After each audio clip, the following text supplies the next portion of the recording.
Morning, everyone, and welcome to the Dalles Chamber of Government Affairs. Today is roundtable discussion, which gives us an opportunity to give updates, information, if you have events going on, ask questions, and really just be that community partner to each other. So with that, the other thing that you can do to help is that if there's information that we need to see, know, or grab and copy to our desktop, put it in the chat so that we can have access to that.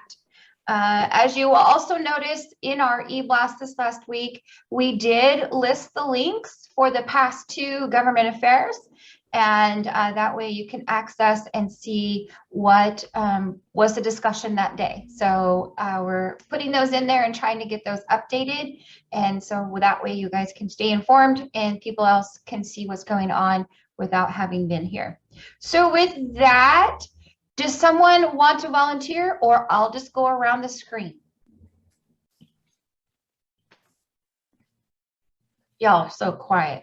So I'm going to go and just be that teacher and go around the screen and call on names, and then at least introduce yourself or take that opportunity to give us some updates. And David Peters, you are in the top screen. Everybody, Dave Peters, Columbia Cascade Housing, Mid-Columbia Housing Authority. Since apparently we're going to have a little bit more time, I just thought I'd run through some of the programs that are coming up that we're doing and or doing.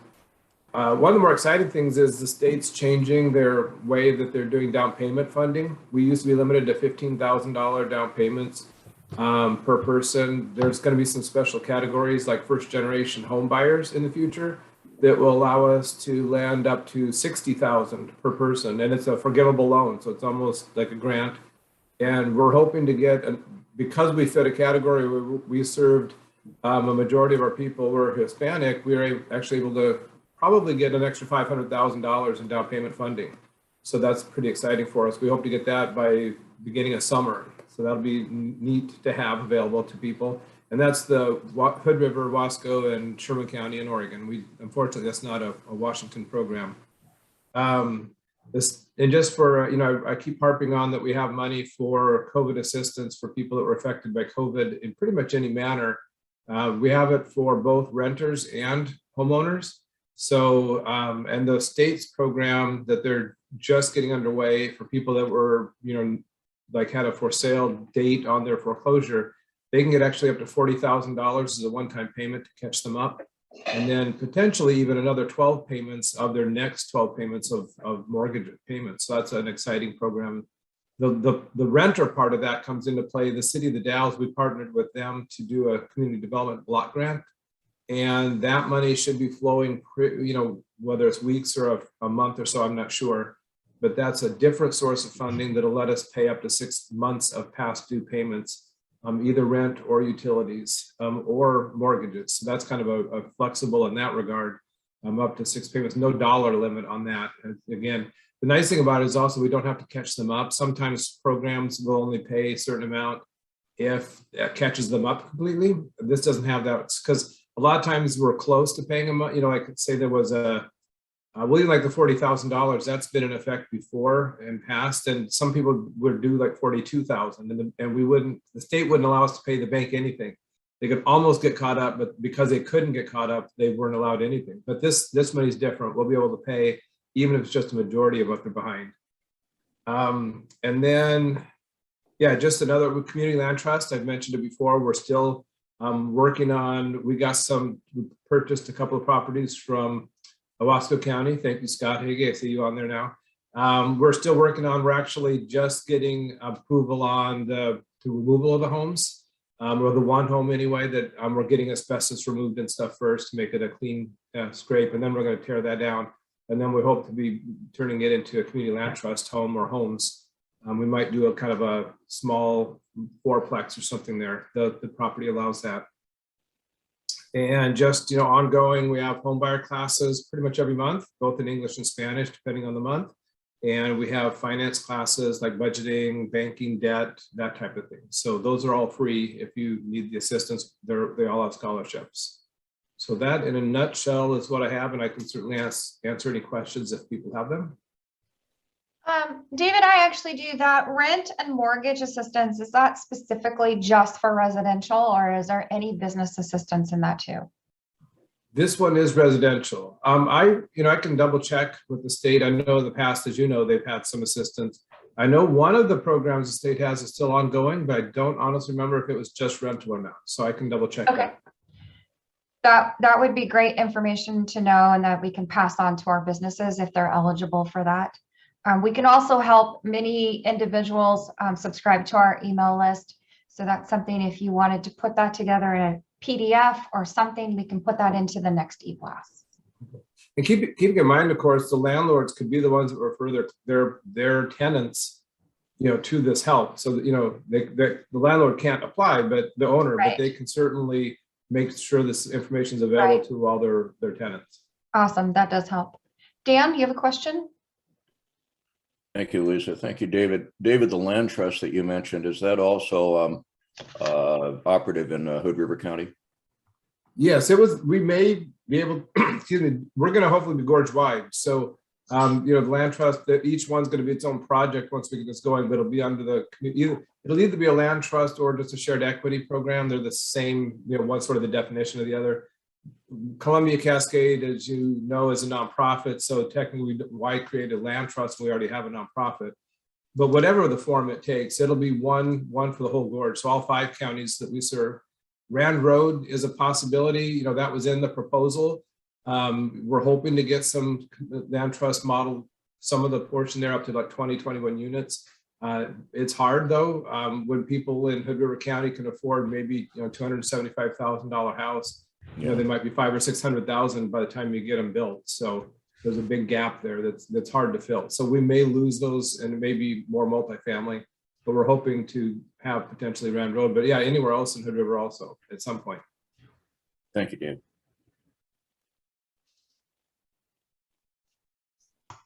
Any other questions for David? With that, Matt Cole, you are next on my screen.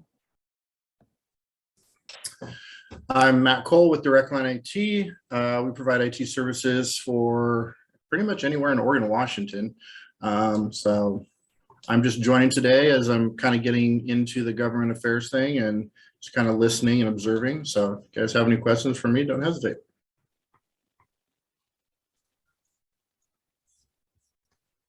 All right. Dennis Knox, I'm putting you on the spot, sir. On the spot. On the Dennis spot. Knox, Mid-Columbia Medical Center. I first want to say we have been hit hard by the Omicron variant, and the reported figures last night when I met with my physicians, we have over 90 employees out on quarantine, and over 30 have tested positive for the Omicron variant, 7 of which are providers. And with our primary mission is to provide care, of course, and provide access to care. And as all of you know, we're going through a interesting, difficult transition time, even at that. But we are really looking to retain and increase our workforce as we speak. But I wanted to let you know we've been affected dominantly by the pandemic. But with that being said, we did, on behalf of the Board of Trustees last Thursday, made a very important announcement, a transformational announcement on our exploration for a partnership with an entity that would really invest in Mid-Columbia Medical Center. And we're talking about investing in our people so that we can retain and better train our workforce to continue to look for continuous improvement, invest in services, invest in our new campus. It was 11 weeks and a day ago that we presented to County Commission our vision to build a replacement campus at the existing Kramer Field, which would also add inpatient behavioral health, which would also repurpose our current campus for perhaps affordable housing to address the housing issues in the area. And of course, we advocated to have a youth and adult sports complex that would be really a distinguishing feature for the Dalles and for Wasco County. But But just wanted to let you know that we've started this journey. We're very early on it. We've asked folks to register for focus groups that we'll be conducting on February 2nd and 3rd. If you haven't received the registration information for those focus groups, certainly get in touch with us. They may be filling up fast. Travis can really tell us accordingly, but we want to hear your voice. We want to hear what your thoughts are for the new partnership search, whether we attain a partner or we remain independent. Either way, operationally and financially, Mid-Columbia Medical Center is operating very soundly, but we have this choice whether we get an investment organization to come in for all those purposes, for the campus and services and technology and our people, or we remain independent. So it's been a great 11 weeks. I commend the Board of Trustees and our chair, Phil Brady, for leading us on this journey, and good things are happening there. But the number one priority is, and we really understand the need for especially primary care access. We're trying to have a robust platform of providers so that we can address the access issues in the city. And it's a transformational time right now. Yes, we ask you to bear with us, but we are working diligently on getting this workforce built up and taking care of our providers. The pandemic, I cannot tell you, and I specifically can't tell you for HIPAA reasons how this has affected all of our workforce, but especially our providers. And we're working to really take care of them.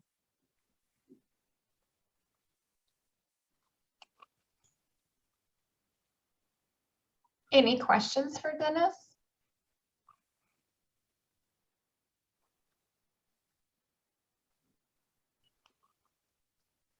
Well, I'm going to go ahead and let Travis, so we can continue some of that. Travis, I'm going to let you speak, and then we can just continue that discussion, and then maybe we'll just go right into Phil.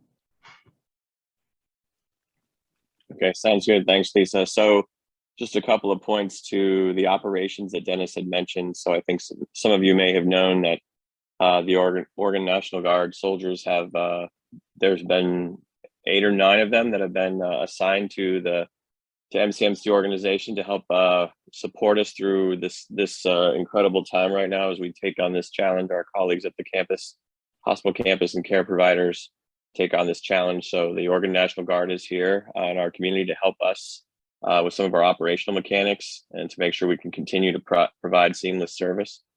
As well, our visitor policy has changed on Wednesday. So right now at the campus, we're asking that people follow that visitor policy. It's there for the safety of themselves, their visitors that they would additionally like to bring, as well as our staff and our community. So we ask that people just follow that visitor policy. And then to Dennis's point, yeah, we will be doing February 2nd and 3rd listening sessions, and I'm going to post that community link in the chat.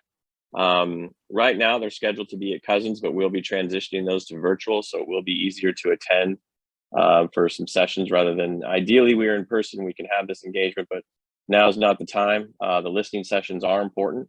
There are things that we want to hear from our community, whether it's questions on our strategic partnership exploration, questions on our proposal for the campus with the county and the city, as well as there's questions just in regards to the healthcare that folks are receiving. So we want to hear from people, and this will help us. The feedback will help us construct additional FAQs. I mean, part of our journey ahead is just to really keep everyone as informed as possible. Now that we have that luxury and that ability, where we're operating, as a 100% independent, we control our information. So that's a great thing, and we're looking forward to this process. So I'll post the link in the chat. I think most of you received it in an email, but if we would ask that you don't share this on social. We really want people who are there to work with us and help us. So if there are people in your network who you feel would be an added benefit in addition to yourselves,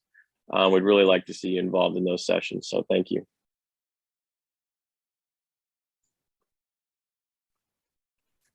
Thank you, Travis. And go ahead and put that link up there for us so we can grab that. And with that, I'm going to just move right to Phil Brady.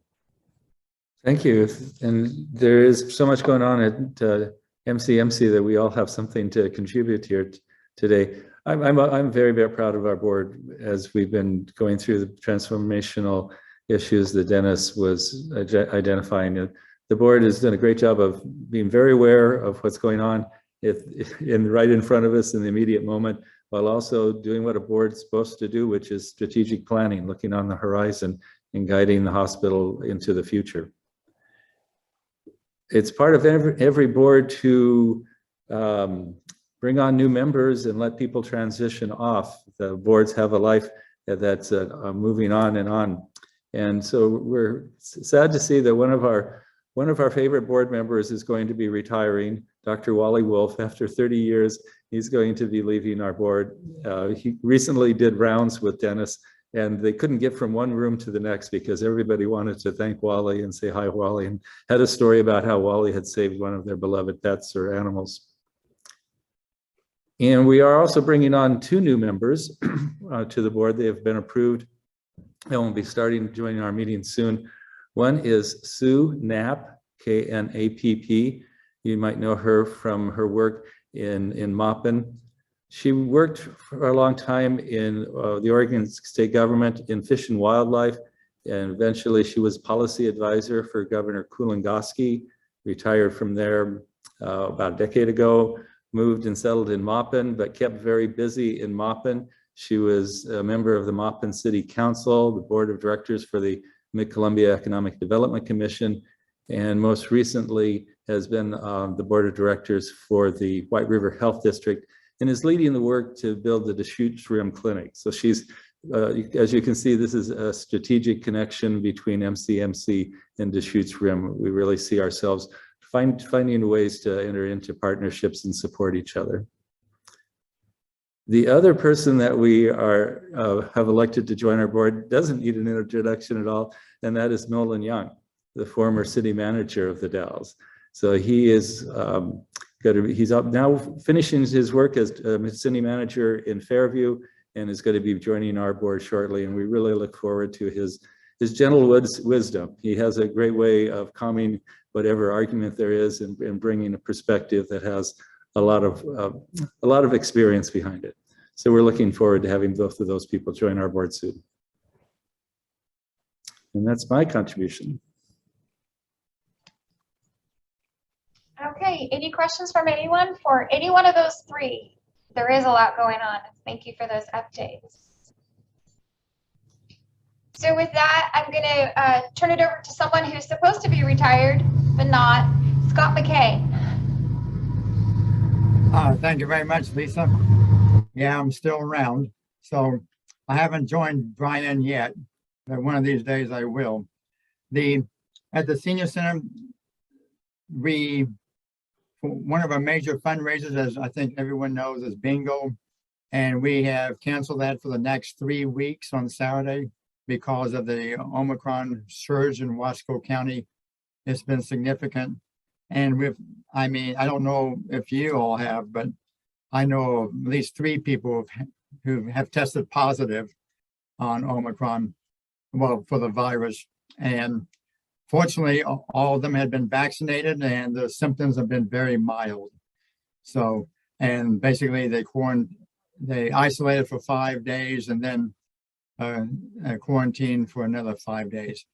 But it's interesting. I've learned the difference between being isolated and quarantine. So I learned something new from this whole crisis we have.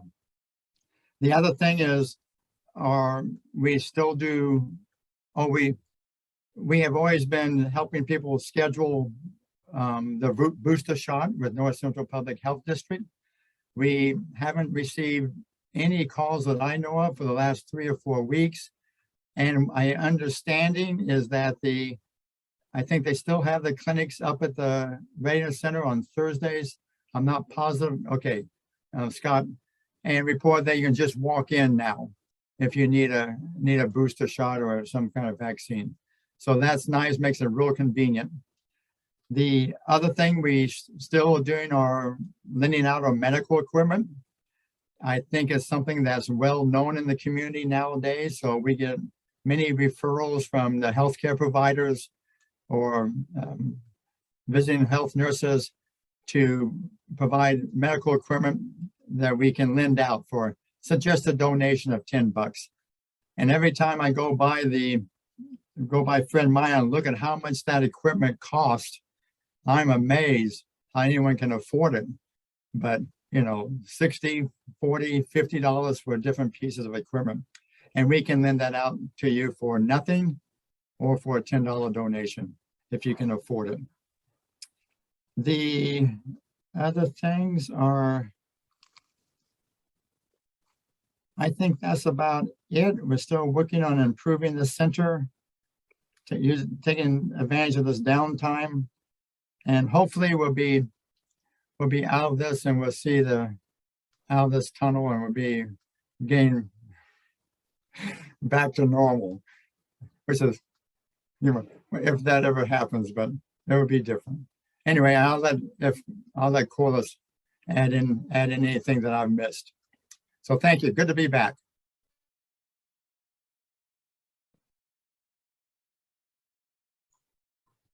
So Corliss, did he miss anything? Let's see. No, he didn't really miss it, but I would like to emphasize that we are really working to help Scott retire.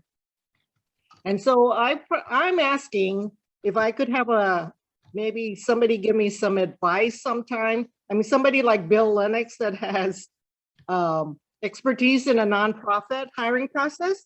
So Bill, I'm asking you, will you help me? Sometime can we get together? Of course, Corliss. How could I refuse you? I mean, Okay. absolutely. We'd love to. I'll But get even though I would hate to replace Scott, I can definitely help troubleshoot that one a little bit. Right. And the other thing that I have, not having to do with the senior center, but Wasco County Cultural Trust met yesterday and we awarded 7 grants. And I'm going to wait until it becomes public to announce who they are. But it's countywide, and this is money that comes from you if you donate it to the Oregon Cultural Trust. So I'm just publicizing. Oregon Cultural Trust, money comes back to us, and we're going to receive another round probably in February of some more money from Oregon Cultural Trust. So that's it. So Corliss, even though you aren't going to mention who is, do you have just an approximate number how much of those dollars for this round is going back into our community, or are you waiting for the press release? No, I can tell you. We're receiving this round about close to $10,000 from the state, and so that 10 is going to be shared with 7 of these people that we chose. Okay, that's great information. Thank you. Thanks for all you do on that too. All right, with that, let's go to Dan Spots. Thank you, Lisa. I've got a little list of things, so I'll just go right through these. First off, you may know that we had a little bit of a mishap at the Readiness Center over the holidays. It seems that a pipe froze and broke in the commercial kitchen on the main level of the Readiness Center, leaked through the HVAC system into our electromechanical labs with a lot of electronic equipment in there, and that's not really where we want to have water leaking out of the ceiling. Suffice it to say that we are working with our insurer and proceeding post haste to replace a lot of that equipment and also to salvage some of the equipment can be salvaged. But Dr. Cronin walked into the lower floor of the Readiness Center just after the holidays to 2 inches of water standing on the floor. So not a good way to start the year that way.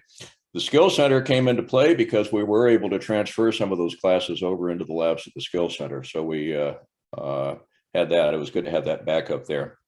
Other things, we are in touch with Kenny about the Navigation Center, looking at citing some services from the college there, such as pre-college having some early conversations with Kenny about partnerships on that one.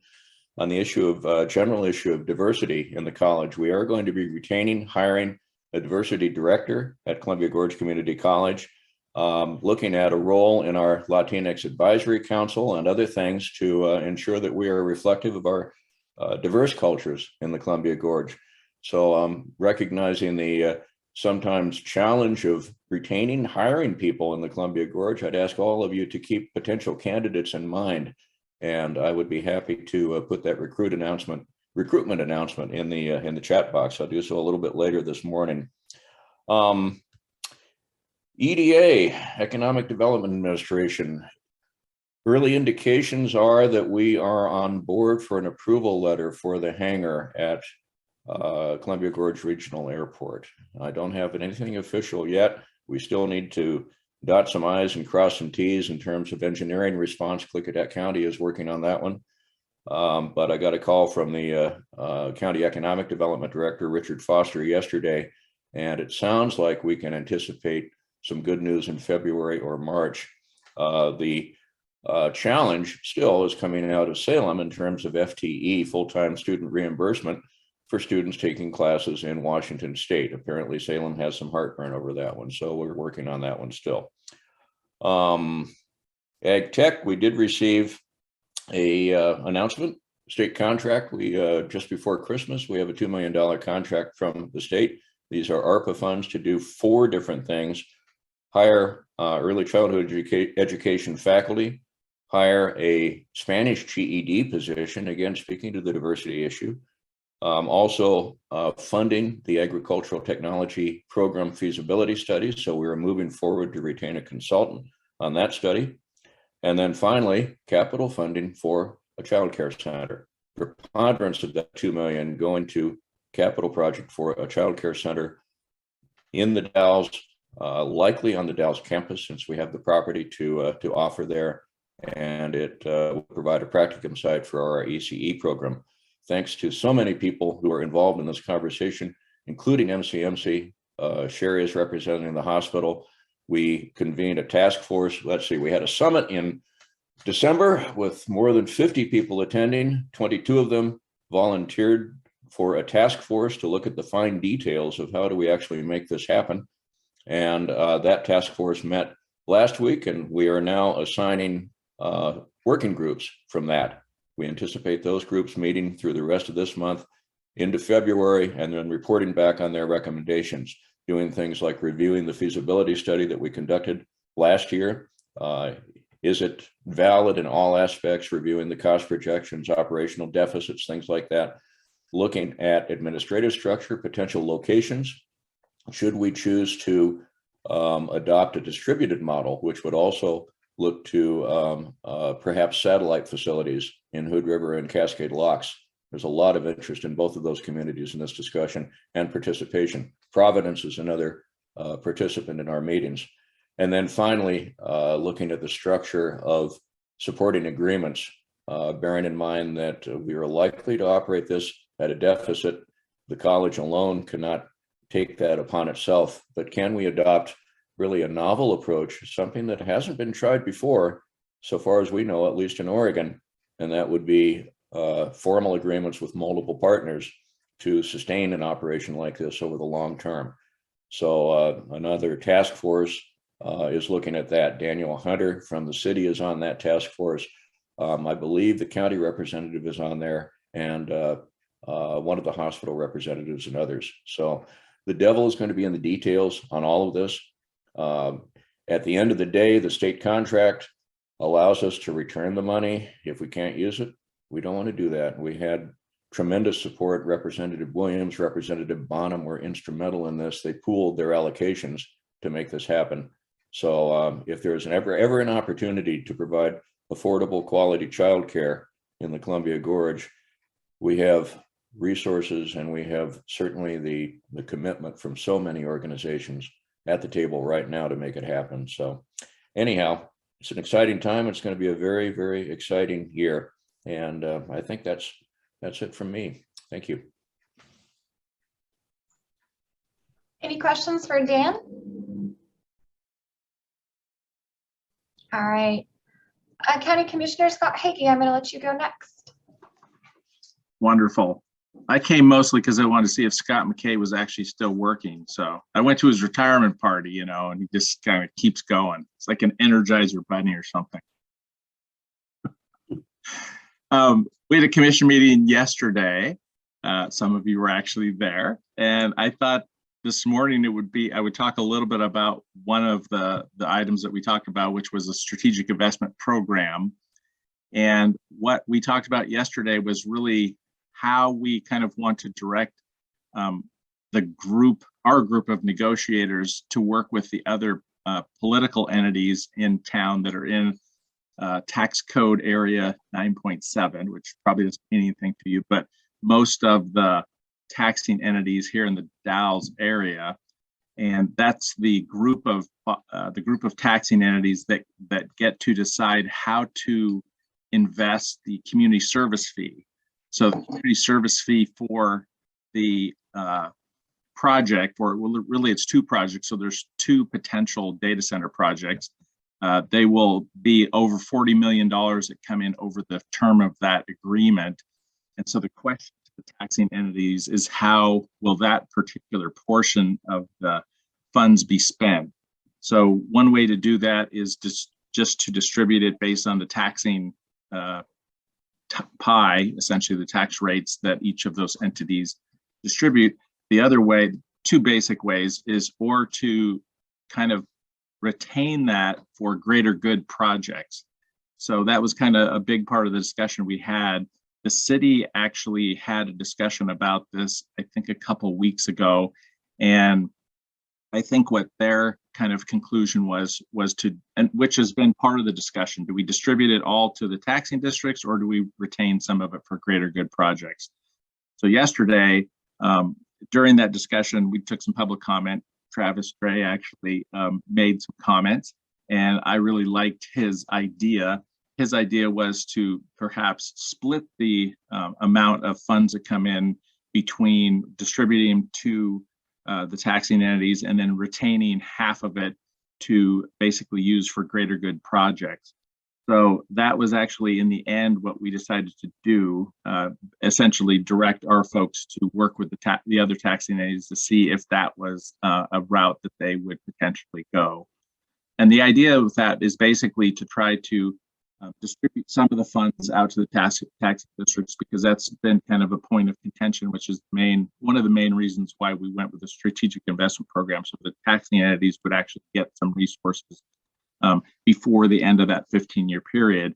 But in addition to that, to also set aside some money that the community and the entities in the community would be able to use for projects that are determined to be greater good. That's a little bit fuzzy about what that means and how that's going to be determined specifically. But for example, one of the projects, and Dennis had mentioned earlier, is this: if the hospital is to go to Kramer Field is going to be relocated and greatly enhanced, and so that potentially could be a greater good project. There could be many other ones as well. So yesterday, that was the discussion we had, and as a commission, we all decided that we directed our folks on the negotiating team to see if they could work with the other taxing entities to get them to come to some consensus that would be the approach we would have. The reason why we have to do that is because you have to tell Business Oregon how you're going to distribute the community service fee and have agreement amongst at least 75% of the tax entities in that code area in order to get their approval. If we don't come to an agreement on how to distribute those fees, then the state of Oregon actually gets to decide for us. So we're trying to do it on our own. So that was what I thought I would bring forward today, and I'd be curious to know if anybody has any questions or comments.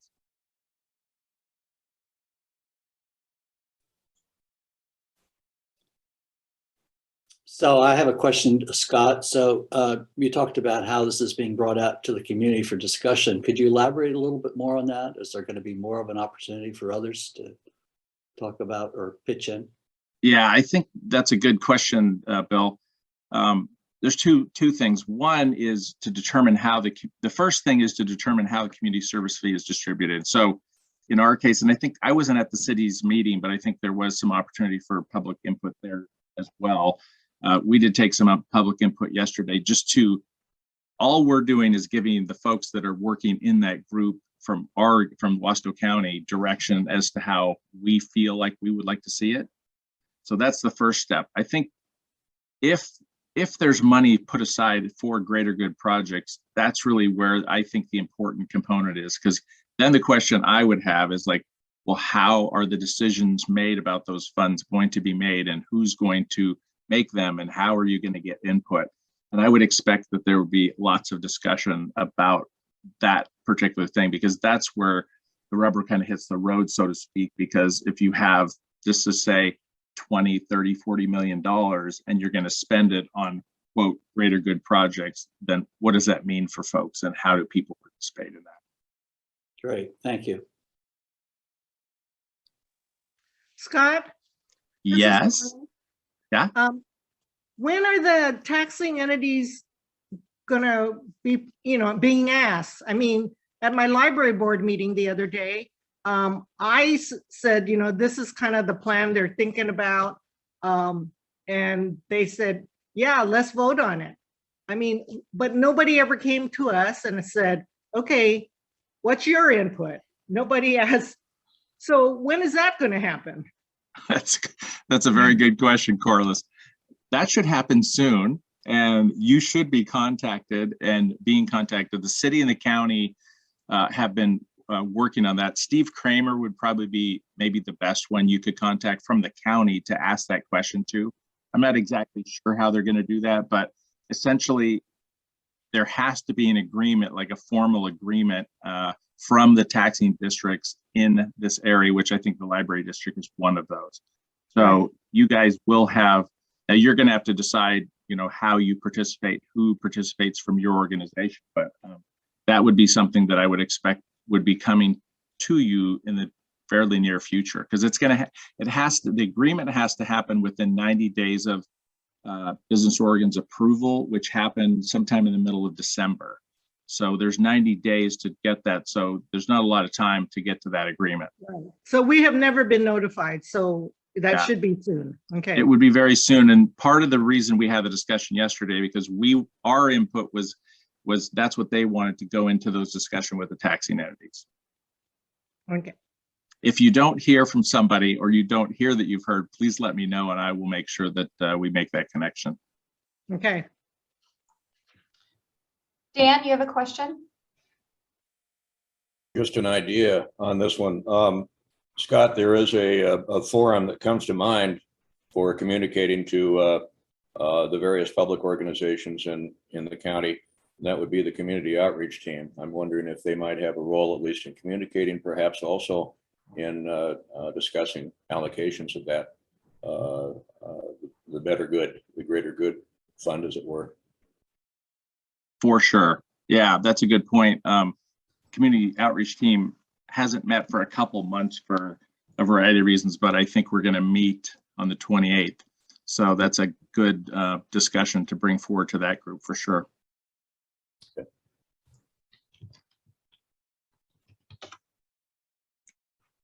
So thanks to Travis for his idea. I thought it made a lot of sense to me. It does. That allows us to attack some of those projects and see evidence of those things. Exactly. And entities get some money. So it's a good deal. So, and the other thing is, of course, the Google's first project will be actually getting tax statement next round. So it'll be interesting to see how that works. Lots of discussion about that since the beginning, but next year is the first year where entities will be seeing money coming in from Google directly. time flies. Yes and no. Well, yeah, true. But that'll be good. Thanks for that. Thanks for all that work. That'll be interesting to see how that progresses and how we can help with support or comments. So any other questions for Scott? So with that, Mr. Bill Lennox. Good morning. This has been really a productive meeting this morning. Lots of things going on and pretty exciting to look forward to the new year, really. I wanted to just mention Six Rivers Dispute Resolution Center, which has of course been blessed with a lot of opportunities for new funding streams coming in, primarily from the Washington state, having to do with helping folks with tenant and landlord issues, foreclosure issues, but also we're going to be setting up a new office in Goldendale too, a Six Rivers Dispute Resolution office there, so we can help serve the community up in Goldendale. And so that's really a positive. And I think for our community to at least have an organization like Six Rivers working on trying to help resolve so many different issues that are coming up in a lot of different venues. The other one I wanted to just mention is our most recent focus on a perfect storm that developed with, I'm sure many of you were part of, was the issue having to do with our public health being in the middle of a houseless, mentally ill COVID storm that sort of developed, and how our community tried to sort of respond to something that was somewhat brand new. And when we talk about projects such as for the greater good, I could see where maybe there's some area for improvement in that area place where we could really focus in on trying to develop thinking a little bit out of the box for helping just so to be prepared for something like that in the future. I'm sure folks are doing that. It's just that once again, it was an awareness for it put a lot of stress on so many folks. And I'm on the board now with North Central Public Health, so I get to at least get a sort of an insight in some of their frustrations for sure, and so many of those folks that really wanted to work together. So I'm just saying that I guess I'm just expressing the fact that I'm excited about the fact that our community may have some extra funding to be able to look at some of these projects, and looking forward to being maybe part of that discussion too. So that's all I have. Thanks. Thank you, Bill. I agree. It's been very informative. Brian Tech. Brian Tech retired. All's quiet on the Western Front. So thank you. This is good discussion. So Scott, that's what retirement looks like, just so you know. And we're looking forward to when you can just sit here and say, Scott McKay retired. That would be nice. That's nice to look forward to. But like anyone, like Brian, anyone who's retired, I've talked to too many people who said that they don't know how they had time to work. You know, they're working more in retirement than they were before. So, but looking forward to that one of these days. So I guess I'll have Brian as my model. There you go. Boy, that's scary. Yeah, that is a little scary, but there's your mentor right there. So yes, I see some coffee dates. So did I leave anybody out on the screen? I think I got all of you. So I'll give a quick update for the chamber. As you know, this is the time, and I'm tired of this word, but pivot. You learn, do, adapt, and move forward. So our awards banquet is not in person.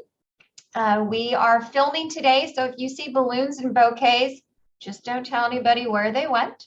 We're out doing that today for our award recipients. We have one more tomorrow to film, and then it will be all spliced together with the magic of Great Scott Productions, and that will be available for everybody next Thursday at 6 p.m. It will be on our website, social medias, community calendar, everywhere that we can put that link. It'll live on our YouTube, so it can be watched for later with the links on our web. So I encourage you to watch. This is hard. You're finally a winner of this award and recognized, and we say thank you, and you don't have an audience. It makes it really tough. And these people deserve that. They deserve this recognition. As you know, this event itself usually spurs on the beginning of the year with just that gratitude and gratefulness that we have a community with people who just move and shake without ever thinking twice, and they're not looking for recognition. So we're doing our best to surprise them. So it's been a little interesting. And then that'll air. So that is what's happening there.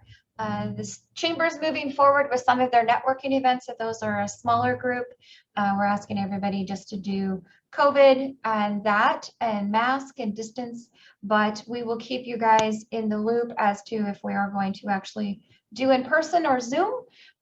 This is great. I love having our government affairs on Zoom. I have never had to cancel because we couldn't meet. It was just consistent. And I've actually had people pop on that are not in our state and able to participate because of the convenience. So some things we learned during this pandemic, and we're still learning.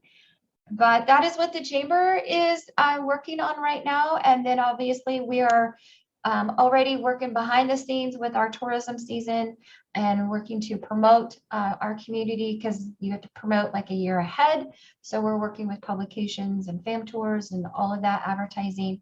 So and getting the word out that the Dalles is a great place to come, and it is. Our community members make it even better. So any questions for the chamber at this moment? No, I just have a reminder that next week, I guess it's Kenny LaPointe who will talk about some of the concerns. So just a reminder. Perfect. Thank you, Bill. If there's no questions for me, I'm fine, because I had to go and film somebody at 8:30, and I still need to do some corrections in their speech. So I will say, everyone have an amazing day, and we will be in touch, and we'll see you, if not before, next Thursday. Thank you so much. Thank you, everyone. Thanks, Lisa. Adios.